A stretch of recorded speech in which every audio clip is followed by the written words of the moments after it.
Thank you and welcome to the show this morning.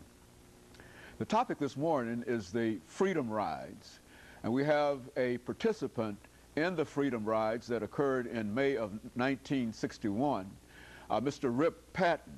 And of course, Mr. Patton, let me welcome you to the show this morning. Thank you. It's good to be here. And to tell you how delighted we are to have you here, Mr. Patton, and to talk about one of the events in American history that very, very few people are aware of, and to know that you actually participated in these so-called Freedom Rides during that period in 1961.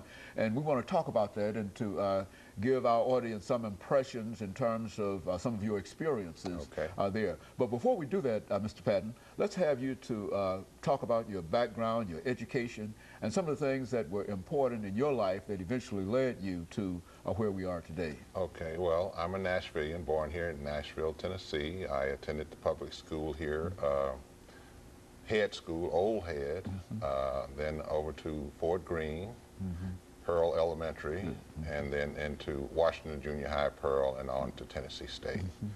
And I was a music education major and played, I'm what you call an aristocrat.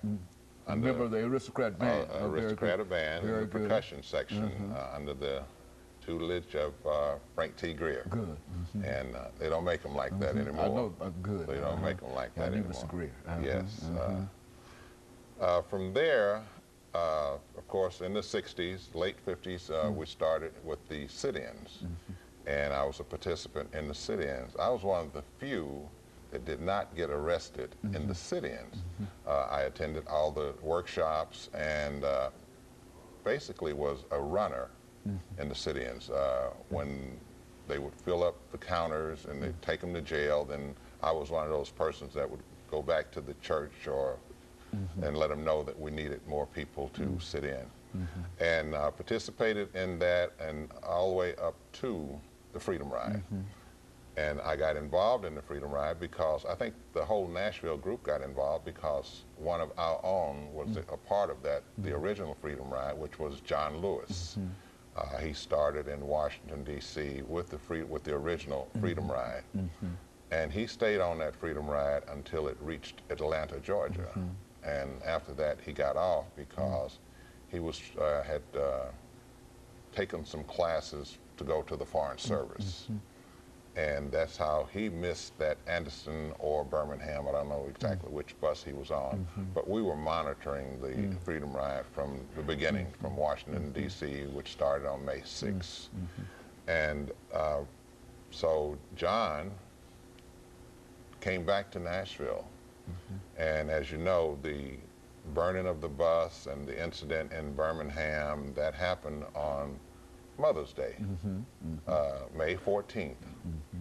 And I guess John decided not to go to the Foreign Service. He had passed all the tests, had his airline tickets and everything. And he was a part of the first group to leave Nashville. Now, you might ask, why would you take part in the Freedom Ride when the person, Jim Farmer, who was one who set up the Freedom Ride, who put this whole thing together, advised the Nashville group not to continue because of the burning of the bus in Anniston and the incident that happened in Birmingham where they picked up one of the riders and just threw him to the back of the bus, and he is paralyzed today. And Diane Nash talked to Jim Farmer. When they left Anniston and Birmingham, they went to New Orleans.